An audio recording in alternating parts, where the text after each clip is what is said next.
We do things for the patients that they enjoy and are their interests. We spend most of our days supporting them to get back to their normal lifestyles, dealing with getting them on the right medication, making sure that they are included in a group setting,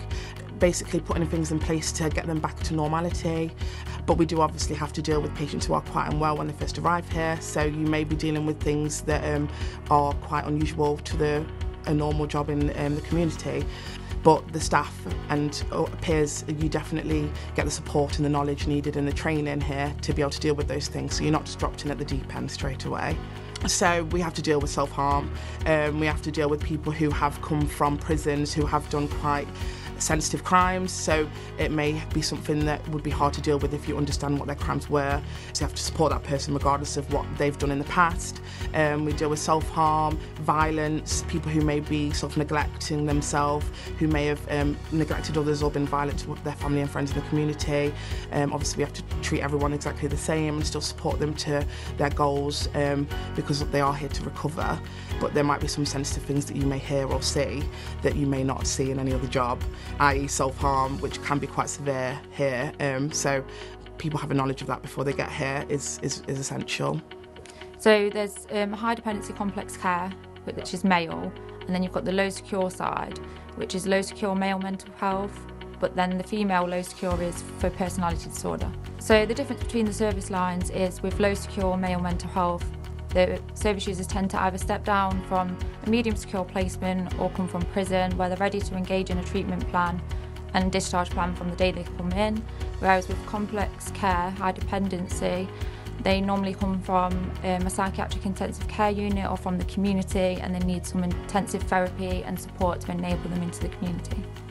So we have patients who are coming from the community who are quite unwell when they first arrive with us, and we are basically aiming to get them back into the community and get them into a better mental state. We help them with their daily tasks. We try to make sure they get their family input and their friends input, get them doing things that they enjoy, help them with their medication, get them to live the life that they want to live, get them to move on back in the community, just basically dealing with them while they're most unwell. So we are quite structured, just so the patients have structure in their life, because a lot of patients at Cygnet Derby may have grown up in quite hostile situations and they don't know when things are coming next or when anger may erupt. And so we wake up in the morning, patients are expected to attend a morning meeting if they want to request things, which is at 9,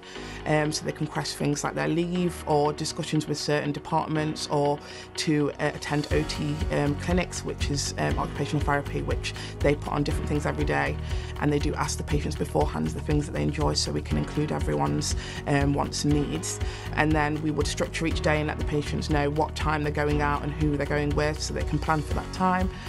We have set times for meals, so that's the same time every day. The patients do have lists beforehand, so they can choose what meals they want, so they're not just expected to eat the same thing every day. And we also have certain things like courtyard access, which is planned in, so they always get fresh air breaks. They've got access to IT, which is always planned in. They also have access to sensory items, which is planned in. If they did suggest anything on top of it that they wanted to do, like have a movie day or a quiz or a bingo, we would always try our best to put that in place. So we are quite flexible with extra things on top, but the main things are always the same times, and we do try and make things fun around everything, so they're not just kind of sat around watching TV and not doing much. They are all offered one-to-ones every day as well by their nurse in charge or a HCA, but it can be from anyone if they just need it there and then. But yeah, we try and put a lot in the day for them.